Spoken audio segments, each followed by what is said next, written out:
Hi guys, Gretchen with Yoga and Herb. I literally just taped this whole thing with the microphone off. Oh well. Things I guess we're not meant to be. I will be putting these on and off because it's really bright out here and I don't want to keep squinting and you're making weird faces. So apologies. And they're a little big for my face, so they do slide off my face. This is the video on chanting. I do apologize. It's taken me so long to get this video posted. Today is March 21st. I have literally had 3 days off from work this month. March 1st, March 2nd, and Thursday, last Thursday, whatever the hell date that was. Today's Sunday, so I don't know. Sunday minus Thursday. Anyway, and Thursday I had food poisoning, so yay! Friday, though, my daytime boss did let me off, so that was something. Anyway, apologies. I do have 2 days coming up this week, so I will be able to get Nosa and Rama posted. But like I said, this one is on chanting. Did a ton of research on this. I found so much information. Let's start with the vagal nerve. No, I'm going to start with Om. Om is going to be the chant that we're going to focus on mostly. Om, O, 3 syllables.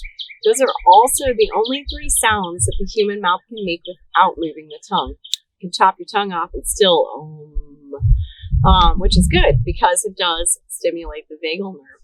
The vagus nerve is a set of nerves that goes from behind your sinuses all the way, wraps around your skull, down the back, all the way down to your root chakra, down to the end of your spine, the base of your spine. Not only does it do that, but it has little offshoots that hit all of the major organs in your body. So when you Om and you're stimulating the vagus nerve, you're stimulating everything, and you're like sending all these extra energies out down your chakra points and into your major organs. Hits your Danshan points too. We touched on that in a few different videos. We might hit Danshan points again too. It helps with a lot of repair. If you have someone's doing house repairs over there, hopefully I can get some of that background noise out. If you have someone who is suffering from Alzheimer's or dementia, Parkinson's disease, MS, any of the brain inflammation diseases, they will greatly benefit from Om. Om, when it stimulates that vagus nerve, it stimulates the portions of the brain that are affected by these diseases, and it helps to repair them. Hopefully they're on an herbal regimen that is also in the help of reparation and on dietary things for a variety of these ailments as well. But Om will help. It vibrates through different portions of your brain, the hippocampus. The cingulate cortex is a strong reciprocal connection to the basal ganglia, the insula, and other regions, making it an important interface. So it interfaces with the cingulate cortex, and that is the regulation of stimuli, intellect, dopamine neurons, cognitive decision-making, especially in social situations. What to do with conflicting info, for instance, if you're one of those people who sees with your eyes and hears with your ears. You may have 2 people that you trust very much telling you 2 different pieces of information, and you're listening with your ears, you're not listening with your energy. This will help you actually tune back into how you should be listening, which is not with your ears, but with your energy, which is just how that goes. I try to see things with my eyes very, very last because your eyes will lie to you. You've been programmed to see things and programmed to not see things. What to do with conflicting info? So there was that. Autonomic and endocrine responses, pain perception, and motor movement. So it does help with Parkinson's patients with a lot of the motor movement. I'm not saying it's going to help repair hugely. I'm not saying it's going to, this is not medical advice. This is not saying that it's going to reverse anything. This is saying that it will help. The other thing that it will help with are people who suffer from PTSD due to child abuse situations, physical abuse, mental abuse, people who were molested, people who were raped even in adulthood. Does help with some of adult abuse as well, but people who have suffered from child abuse had PTSD for years, this will definitely help. What it does is it unblocks that portion of your brain that was blocked. I'm not talking about the memories. I'm not talking about allowing them to flood back in. Your mind will guard you from what you need to be guarded from because it knows what you need to know and what you don't need to know. What I'm talking about are the actual portions of your brain. When a trauma happens like that to you, portions get blocked off and stopped. Like things just get stopped, nerves get stopped, neurons get stopped, things just get blocked and stopped. So chanting Om, what it does is it releases those blocks and it helps to repair all those little areas. Okay, so Om.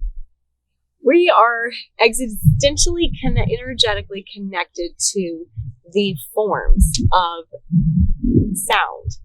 So the way that you spell a word is not important, which is kind of disturbing to me because I was one of those super alpha students. I love the fact that I knew to spell everything. Then I knew what word went where the commas went, all of that. But it's okay. It's one of my strengths, but it's not important in the grand scheme of things. Anyway, I guess it is if you want to be read, but if you want to be heard, writing is not important. When there was an experiment done by some scientists who basically fed sounds into an oscilloscope. An oscilloscope, what I looked at up, says that it measures voltage. So it measures energy or the impact of something. So if it's measuring sounds like Om, and it turns it into shapes. Everything is a sound. You are a sound. I am a sound. Everything is a sound. Things are reverberating off of us. We're just way faster moving sounds than the words coming out of our mouth. The faster you move, the more mass you have. The faster the energy that you're created of, the more mass. The faster the energy you're created of moves, the more mass you have. We're pretty solid. So we move pretty fast, but you are still a sound, a reverberation, a vibration, a chant, an Om. Not necessarily an Om, but you see where I'm going with this. So in Reiki, when you're doing chanting, what you really want to do is kind of create your own personal thing. I don't know how many of you guys are into rune pulling, but with runes, you have your basic runes, and they all have their specific meanings. You can make your own on up, combine Berkana de Gazamenas and come up with this whole beautiful growth of a business with true guidance meaning. And in Reiki, you could do, let's see, Kriya is a good one. I don't know if we've gone through Kriya yet, though, so we'll not do that one. We'll go through some of the Asui. Oh, the bees are out here. Sorry. Anyway, so some of the Asui, we'll start with Chokure, because I like my Chokure sandwiches. You guys remember why? Because it enhances things like clear quartz crystals. Chokure is my clear quartz crystal of Reiki. So you'll start with Chokure, and you'll throw in, let's say you're cleansing your house. So Honsho Seishonen, Seheki, Rama. Om always helps because it will re-ground a room. Chokure. So you come up with your mantra. You'll say it for a period of time, or a period or an amount of time. When the yoga masters do their meditations, they keep their malas on them, which have 108 beads. So, if you were a yoga master and you're doing Reiki on smudging on a home, you might do it for 108 times. You might not. You might do it for 12 times. I don't know. You will know. If you're doing this on a client, let's say your client is suffering from a lot of grief, we know that Shigaseki helps with grief. We know that Shanti helps with grief. So you would do your Chokure sandwich with those, and you would come up with a mantra for them. Let them know what you're doing. Let them know that you're now a hovering mantra Reiki master. I am a hovering mantra Reiki master. There's some Reiki masters that like to touch the points because they feel like you're pushing that energy in. I find that startling, and I find that if my Reiki master touches me, I don't like that. So anyway, but to each their own, right? So I do my chanting, and this is where, like, I think it was the last video or the video before last. It's like, if they hear you and they ask, just tell them, show them. These are the symbols. Yes, this is what you heard. This is what I used. It's not a big secret. They can Google it. They can YouTube it. So all they have to do is almost spell it and put the word Reiki in, and they'll find it. So that's just silly. Anyway, when you're doing your Gokai Shen show, your 5 tenets, just for today I will not anger, just for today I will not worry, just for today I will be grateful, just for today I will work diligently, and just for today I will be kind to all living creatures.